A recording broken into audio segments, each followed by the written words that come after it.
হিন্দু লোক মারা গেল, তার বড় ছেলে দেখবেন মাথা ন্যাড়া করে, দেখেছেন? আর সাদা একটা থান গায়ে জড়ায়, সাদা একটা থান পরে, আর দেখবেন পাটের বস্তার মতো একটা কাপড় এইখানে গুঁজে নিয়ে বাজারে ঘোরে, দেখেছেন? দেখেছেন? এটা কেন? এদের ধর্মটা খুব ভালো, বৈশিষ্ট্যময় ধর্ম এদের।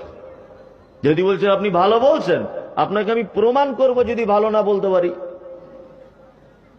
যে প্রমাণ করব আমি। এবার একটা কথা আপনাকে বলছি, আচ্ছা ইসলাম ধর্ম জানার ব্যাপারে যত পথ যত পদ্ধতি আছে, এই জলসা, সোশ্যাল মিডিয়া, কোরআন, হাদিস, বাংলা বই, বিভিন্ন লেখকদের লেখা, ইসলাম সম্পর্কে জানার যত ব্যবস্থাপনা আছে, আমার মনে হয় পৃথিবীর কোন ধর্ম এত নিখুঁত ভাবে জানার ব্যবস্থা নাই, নাই। এবার আপনাকে একটা কথা বলছি, খুব মন দিয়ে শুনবেন, আমি বক্তব্য শুরু করিনি, একটু পরে করবো, এখন জমি রেডি করছি। ঘটনা হচ্ছে এই, একটা হিন্দু লোক বাজারে কাঠ কিনতে এসেছে, কাঠ, শুকনো কাঠ জ্বালানির জন্য। আপনি মুসলিম, আপনি বাজারে কাঠ বিক্রি করতে গেছেন, হিন্দু লোকটা আপনাকে জিজ্ঞাসা করছে, ভাই এই কাঠটা ক টাকা মন? আপনি বললেন 200 টাকা। তখন হিন্দু ভাইটা বলছে এটা 150 টাকাতে আসবে না, তা আপনি বললেন নিয়ে যান। টাকা পেমেন্ট হয়ে গেল, কাঠও নিজের মাথাতে তুলে নিল। যাবার সময় আপনাকে জিজ্ঞাসা করছে, ভাই আচ্ছা এটা কি গাছের কাঠ? তখন আপনি বললেন আমাদের বাড়িতে একটা বেল গাছ ছিল, ওই বেল গাছটা শুকিয়ে গিয়েছে, ওই বেল কাঠটা বাজারে বিক্রি করতে এসেছি জ্বালানি হিসাবে। জানা থাকলে উত্তর দেবেন। বেল গাছের নাম শোনার পরে হিন্দু ভাইটা কাঠ ফেরত দিবে না হাসতে হাসতে কাঠ নিয়ে বাড়ি যাবে? কোনটা? ফেরত দিবে। কারণ হিন্দু শাস্ত্রের নিয়ম হচ্ছে বেল গাছ পোড়াতে নেই,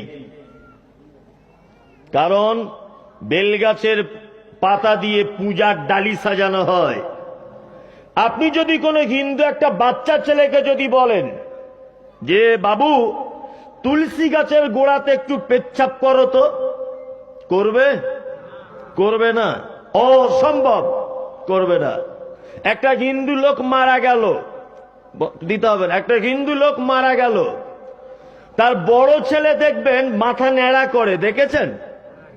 আর সাদা একটা থান গায়ে জড়ায়, সাদা একটা থান পরে, আর দেখবেন পাটের বস্তার মতো একটা কাপড় এইখানে গুঁজে নিয়ে বাজারে ঘোরে, দেখেছেন?